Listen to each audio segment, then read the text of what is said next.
Muy buena noche, bienvenido a su programa Acción Positiva.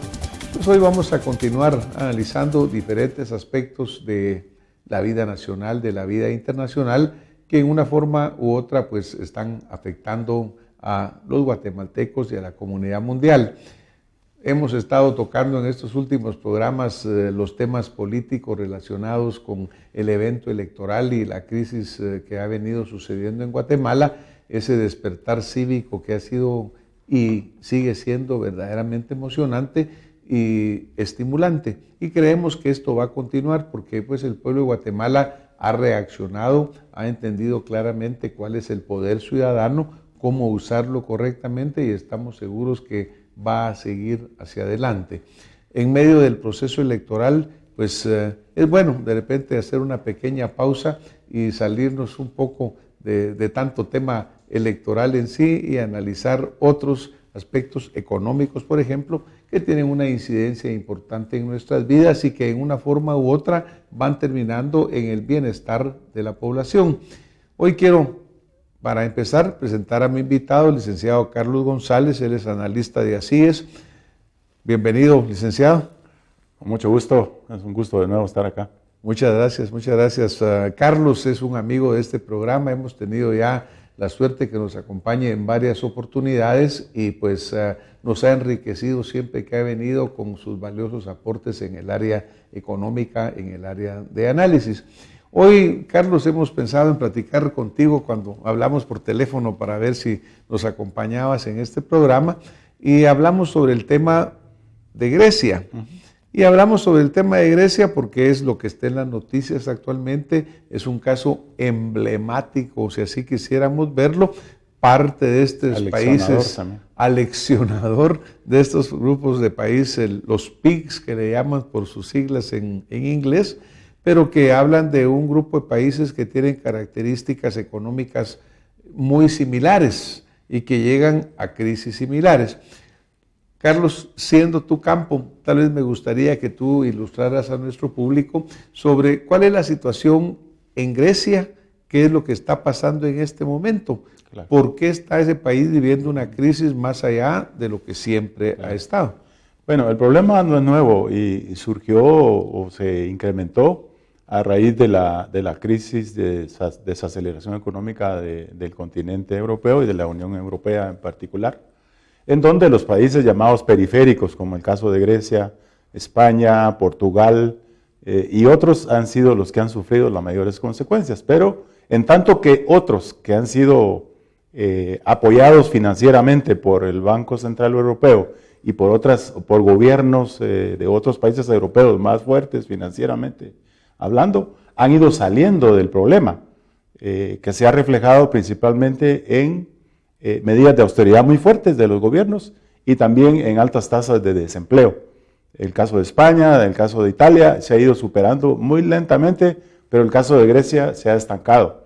Al extremo que ahora que tiene ya un vencimiento de un pago con el Banco Central Europeo para el día 20, no tiene recursos con qué pagar, tiene una crisis profunda, los bancos no tienen recursos, están con el famoso corralito como ocurrió en 2001 en Argentina, en donde los bancos le entregan a cada cuentaviente no más de 50 euros y obviamente la desesperación de la población que fue consultada hace 2 domingos sobre la conveniencia de aceptar las condiciones que la Troika Europea le ha planteado a Grecia para poderle seguir otorgando financiamiento en este momento crítico. Bueno, entiendo que el resultado de ese referéndum fue un no. 60% aproximadamente de los votantes griegos le dijeron a la Comunidad Económica Europea o a la Troika, esta que tú mencionas, que no estaban de acuerdo con las medidas de autoridad. Pero lo último que hemos visto es de que a pesar de que eso sucedió, el gobierno griego ha tenido que aceptar en realidad la mayor parte de las condiciones por las cuales votaron que no el pueblo.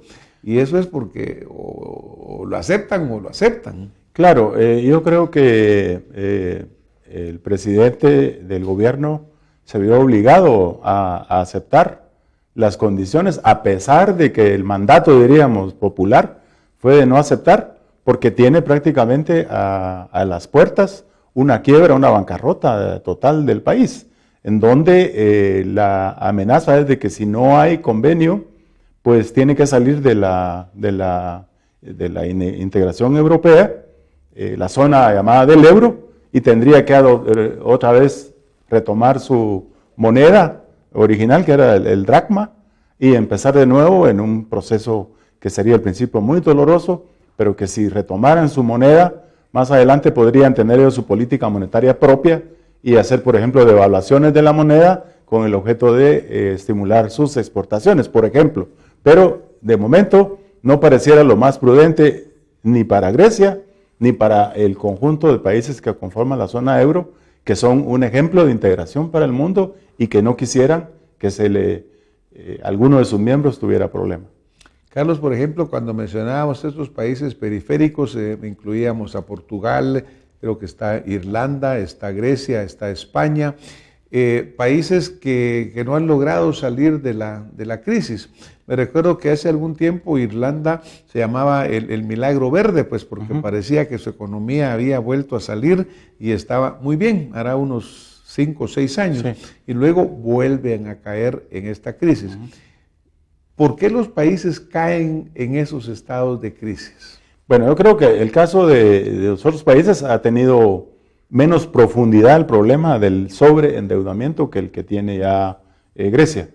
Grecia tiene una deuda de 360,000 millones de euros, que representa el 180% de su Producto Interno Bruto. O sea, casi deben el doble de lo que produce el país. Y en esas condiciones, pues es muy difícil para un país salir si no es que implementa medidas de gran austeridad. En este momento, pues como que le toca al gobierno actual pagar los elotes que se comieron los gobiernos anteriores, que fueron, pues diríamos, muy gamonales, trabajando con déficits fiscales muy grandes, una política salarial muy beneficiosa para todos los burócratas, en donde, por ejemplo, la edad de jubilación es de 50 años y el monto de la pensión mensual que reciben es el 92% de su salario. ¿Cómo no quisiéramos nosotros en Guatemala tener esas prestaciones? Y precisamente las condiciones que le está poniendo ahora la Unión Europea es que tiene que cambiar, mover esos 50 años a 67 años para el retiro, y otra serie de medidas que son, por ejemplo, privatizaciones. Tiene que privatizar la compañía de energía eléctrica, sus puertos, incluyendo el famoso Pireo, y unos edificios también gubernamentales, con el problema de que sería bajo la supervisión de la Unión Europea. Tiene que formar un fondo que antes funcionaba en Luxemburgo y que lo van a trasladar a Grecia para seguir de cerca, supervisar el cumplimiento de las medidas que le está exigiendo la Unión Europea. ¿El problema cuál es? Tiene que aprobarlo el Parlamento griego. Y en el Parlamento griego, el presidente actual no tiene mayoría. Necesita alianzas con la oposición para pasarlo. Y como el pueblo le dio un mandato contrario a que aceptara esto, se considera que va a ser difícil esta aprobación, que incluso podría, según entendidos expertos, incluso hacer necesaria una nueva elección para cambiar al presidente actual. Al primer ministro, al presidente. Sí. Ahora, está bien, pero por ejemplo tú mencionaste algunas de las situaciones. 50 años de edad de retiro, con un 92%, leyes sociales muy favorables. Obviamente la mayor parte de la población va a estar contraria a que eso se cambie. Edad de jubilación a los 67 años. Y con gran necesidad de empleo. Porque con gran necesidad de empleo. Entonces, para fin práctico, eso está en contra de la voluntad popular. Un sacrificio muy grande. Pero también, por otro lado, el pueblo si no sigue sufriendo, porque verdaderamente, ¿qué pasaría si el Parlamento dice no aprobamos esto?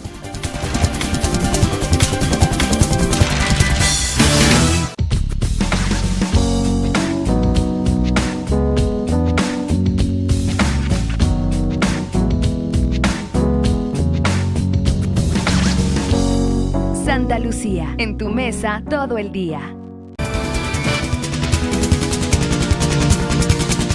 ¿Qué pasaría si el Parlamento dice no aprobamos esto? ¿Qué va a pasar? Va a decir el banco le cerramos las fuentes de financiamiento, pero en la vida práctica, ¿cuáles serían los efectos que afectarían directamente al ciudadano griego? Bueno, yo creo que en cualquiera de los caminos que se tome, siempre la población va a ser la más sufrida. Porque, por ejemplo, si se acepta la propuesta de la Unión Europea, pues tiene que seguir soportando el desempleo que tiene ahora e incluso incrementarlo, porque probablemente tiene que eliminar algunas plazas el gobierno, aplicar reducciones de salarios, y eso obviamente afecta a la población asalariada. Yo diría que en términos de tratamiento de los otros países europeos, que son los acreedores, principalmente Alemania y Francia y el Banco Central Europeo, lo que les conviene es buscar una salida, porque es mejor darle mejores condiciones al deudor para que pague y no que se quede impago.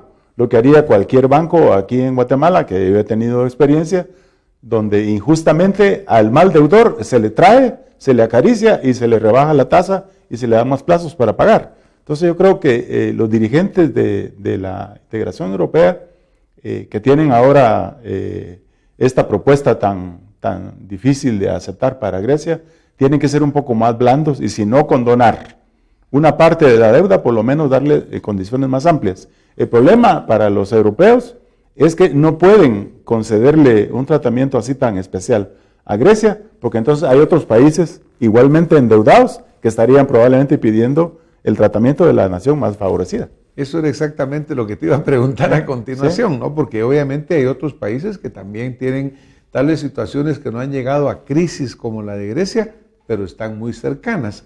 Pero en parte volvemos a caer en el hecho, estos son lo que se llama estados benefactores, Carlos, en el sentido, porque yo te cuento, una persona en la audiencia me comentaba y me dice, mire, la troika que tú mencionas, ¿quiénes conforman esta troika, Carlos? El Banco Central, ¿sí? El Parlamento Europeo y Alemania y Francia, o sea, la unión de los países más fuertes, que son los bancos alemanes y los franceses son los mayores acreedores de Grecia. Bueno, una persona de la audiencia me comentaba y me dice, mire, y no sería tan fácil que todo el mundo adoptara las mismas medidas económicas y fiscales que usan los alemanes y que eso fuera la regla para todos los países, entonces ninguno entraría en quiebra. Sería ideal porque cabalmente Alemania aplica un esquema conocido como la economía social de mercado y que nosotros en ACIES impulsamos y ojalá en Guatemala se pudiera implementar, en donde la validez, diríamos, de ese esquema lo está probando justamente el aguante, diríamos, que está teniendo la nación alemana, en el sentido de que mientras todos han tenido tasas de crecimiento negativo, aunque sea una pequeña tasa de un 1%, lo ha mantenido Alemania, es decir que su esquema ha resistido al embate de esta crisis, ¿no? Pero llegar a poder mantener esta disciplina como hace Alemania no requiere una estructura que no necesariamente tienen los países como Grecia, Italia, Alemania, una mayor disciplina fiscal, una institucionalidad que evite corrupción, porque es correcto. Pues, obviamente sucede en estos países. Es correcto. Por eso decía que ahora le toca al gobierno griego pagar la abundancia que vivieron gobiernos anteriores, cuando no había ningún miramiento, ninguna austeridad en el gasto público, o sea, presupuestos con amplios déficit que lo llevaron a este extremo de tener una deuda pues casi inmanejable. Y eso se evita cuando se tiene una disciplina fiscal, de la cual estamos careciendo también nosotros, que si bien no tenemos un nivel de endeudamiento como el en términos proporcionales del Producto Interno Bruto, como el de Grecia, estamos caminando hacia un esquema de sobreendeudamiento peligroso, todavía controlable. Creo yo que un 25% respecto del PIB que tiene Guatemala es perfectamente manejable, pero sí hay que poner ya luces amarillas de prevención y aprovechar esta oportunidad que se tiene, donde ha aflorado un problema que toda la ciudadanía sabíamos que había mucha corrupción, pero ahora gracias a la CICIG se ha destapado y que tiene este movimiento que tú decías al inicio del programa, a la ciudadanía, pidiendo un cambio total, es decir, ya ni elecciones quieren porque sienten que cualquiera que gane va a traer un poco más de lo mismo. Entonces digo yo que esta es una oportunidad para aplicar un esquema más transparente y principalmente en el área fiscal, en donde se busque manejar presupuestos equilibrados, más equilibrados, preferentemente obviamente sin déficit, pero sin dejar atender las necesidades sociales que este país con un nivel de pobreza tan grande tiene. Claro. Por ejemplo, cuando en otras oportunidades hemos estado acá contigo, hemos hablado, vamos a traer algunas imágenes para ahí para verla, del déficit que hemos tenido teniendo. Pero estoy seguro, Carlos, que de la última vez que hablamos para acá, el endeudamiento del Estado de Guatemala ha venido aumentando. Hemos visto que desde los gobiernos del presidente Vinicio Cerezo hasta el gobierno actual, lo que vemos es una tendencia ascendente y permanente. El año 2014 cerramos una deuda en 211 mil millones de quetzales, donde la deuda interna y externa son casi similares, o sea, por mitad. Y este año está proyectado terminar en 225 millones de quetzales, 225 mil millones de quetzales. Eso nos ubica en torno de ese 25%, en donde los organismos financieros internacionales han establecido un parámetro que no debiéramos exceder de un 40% para países con el nivel de desarrollo económico como el que tiene Guatemala. El hecho de que tengamos esa holgura no significa que debemos atenernos a que podemos continuar en esta senda. Yo creo que hay que ser más objetivo en la aprobación de los presupuestos venideros, y ahora, como dije, que tenemos la oportunidad que viene una nueva administración, ojalá sea la presupuestación más objetiva y no ocurre lo que ocurrió este año, cuando a un presupuesto de 70,000 y fracción de millones se presupuestó un ingresos ordinarios de 54,000 millones, y las cifras que está dando ahorita la SAT, que son de una deficiencia de 2,000 millones más o menos en 6 meses, proyecta un déficit de unos 4,000 millones en cuanto a captación. Es decir, que la brecha de 70,000 contra 54,000, que eran 16,000, puede ser de 20,000 en caso que el gasto se ejecutara, pero pareciera que no se va a ejecutar el gasto, según ha manifestado el ministro de Finanzas. Ya está aplicando unas medidas de austeridad en el sentido de que hay una serie de gastos que se van a recortar, lo cual me parece a mí correcto, ante la ausencia de los ingresos que se habían esperado, y también ante la imposibilidad, diría yo, e imprudencia que sería el ir al Congreso a pedir una nueva autorización para una nueva emisión de bonos. Claro que obviamente lo que ha saltado ahora con este señalamiento de corrupción, con esta acción de CICIG y pues, Ministerio Público y la presión ciudadana, es esa tremenda corrupción que estaba enraizada, que desafortunadamente sigue enraizada, ¿verdad, Carlos? Porque es cosa de abrir todos los días los periódicos y encontramos que aún instituciones funcionando están siendo señaladas de claro, una corrupción que existe. Pero ahí se hablaba de un 30%, las cifras se manejan un poco irreales, no sabemos si es 30, si es 40, pero si pusiéramos 30% de un presupuesto de 70,000 millones, pues serían 21,000 millones de quetzales. La brecha que hay. Sí, que se van a pura corrupción. O sea que eso haría innecesario más impuestos, haría innecesario recortes de austeridad, porque ahí estarían los recursos.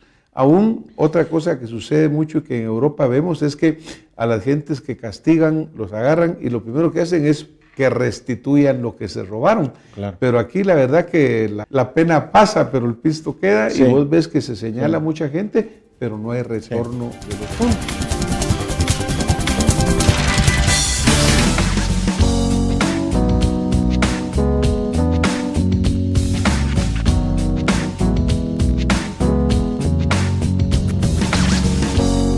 Santa Lucía, en tu mesa todo el día.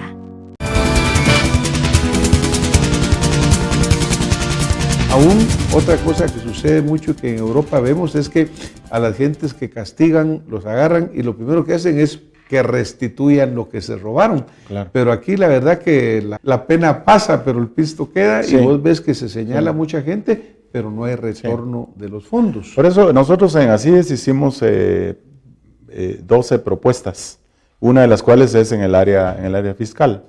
Y nosotros hemos analizado que una solución también es analizar las exenciones fiscales que existen por ley, algunas constitucionales que obviamente no se pueden eliminar o reducir si no es que hay una reforma constitucional, pero había que tenerlo presente por si algunas opciones de candidaturas a la presidencia que están corriendo en este momento en el evento electoral están manifestando la posibilidad de revisarla.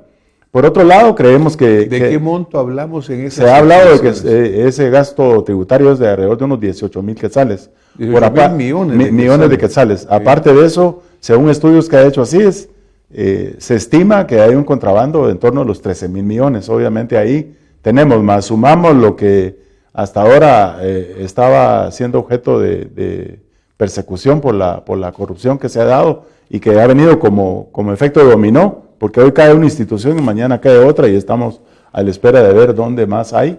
Y entonces, además de eso, proponemos nosotros fortalecer la administración tributaria, poniendo en el directorio de la SAT y el superintendente de la SAT gente proba que garantice un manejo transparente de los recursos. Obviamente el personal de aduanas también tiene que ser gente transparente. Y un punto importante, creemos que para un mejor control de la evasión fiscal, sería conveniente la aprobación de la ley del secreto bancario, que se le ha llamado la ley del secreto bancario, que facultaría a las autoridades fiscales pedir información a los bancos de evasores, obviamente con la aprobación previa de un juez. Y esto hasta serviría, según lo ha manifestado el comisionado de la CICIG, para hacerle seguimiento también al financiamiento de los partidos políticos, porque no se estrellan con que no pueden conseguir la información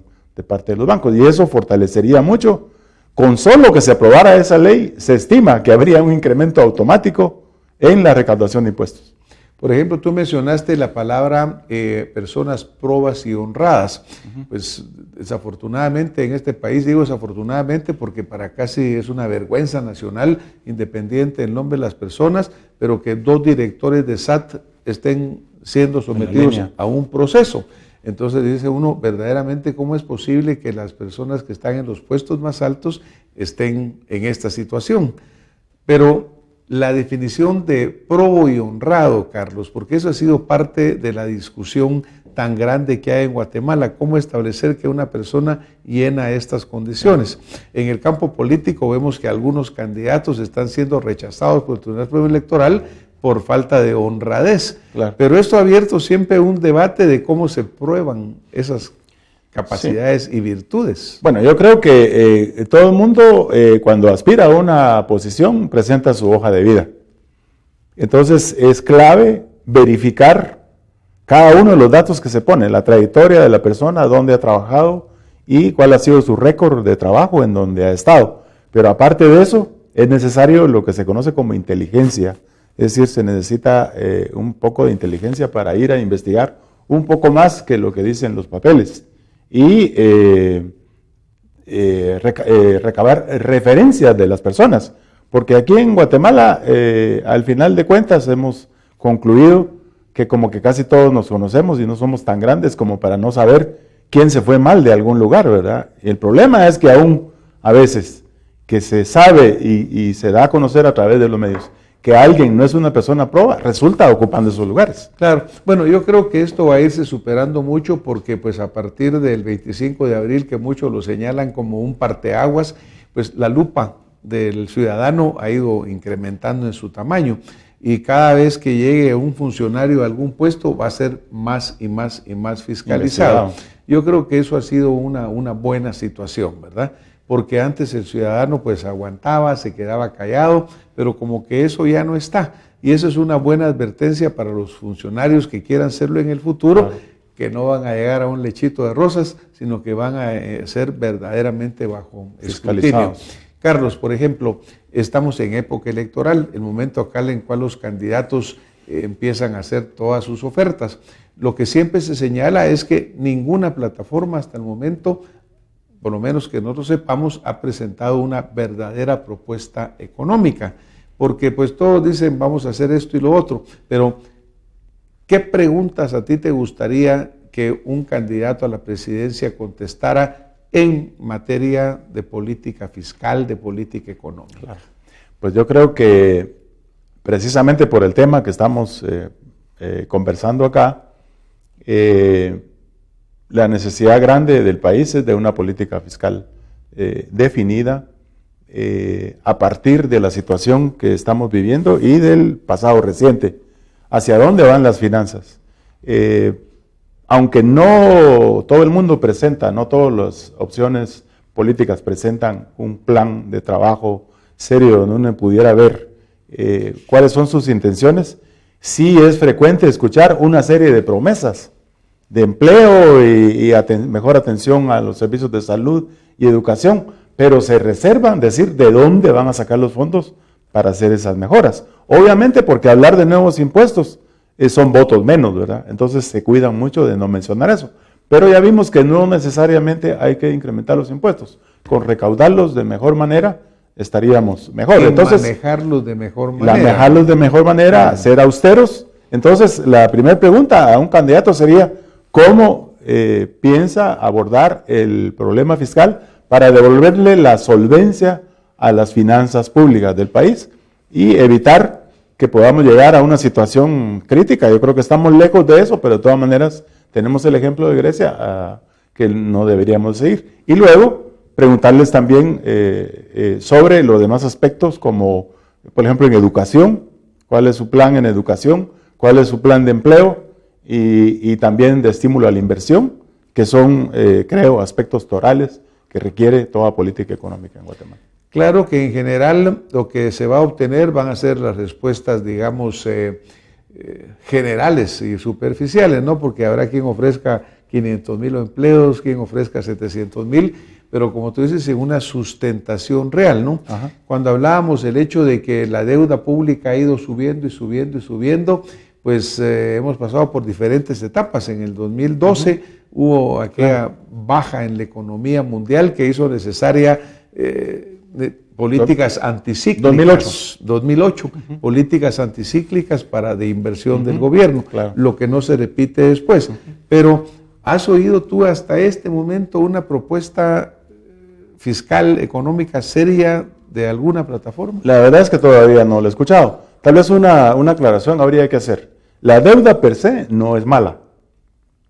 Los créditos del exterior, sobre todo de organismos internacionales que son a tasas blandas, que son a largos plazos y que son para inversión, yo creo que debemos verlos con buenos ojos. El problema es cuando los créditos son para complementar o para apoyo presupuestario, por deficiencia en la recaudación de impuestos. Entonces no debemos ver la deuda como algo totalmente malo. Yo creo que hay que escoger bien cuál es el tipo de deuda que el país debe contraer y hacia dónde canalizar los recursos de los préstamos. Carlos, muchísimas gracias. Estamos llegando al final de este programa. Te agradecemos tu intervención y pues como siempre nos has dejado datos muy interesantes. Yo creo que acá tenemos que ver ese ejemplo de Grecia, ese pan para hoy pero hambre para mañana y evitar que nos suceda. Siempre se nos dice, mire, tenemos todavía 25 de endeudamiento, podemos llegar a un 40%, pero tampoco nos arriesguemos, seamos cautos, tengamos sentido común, recaudemos bien y mucha honestidad en el manejo de los fondos públicos, que yo espero que de veras los funcionarios ahora que lleguen a los puestos estén atentos, sepan que el pueblo está encima y logremos superar y no llegar a estos casos. Carlos, muchísimas gracias por habernos acompañado esta noche.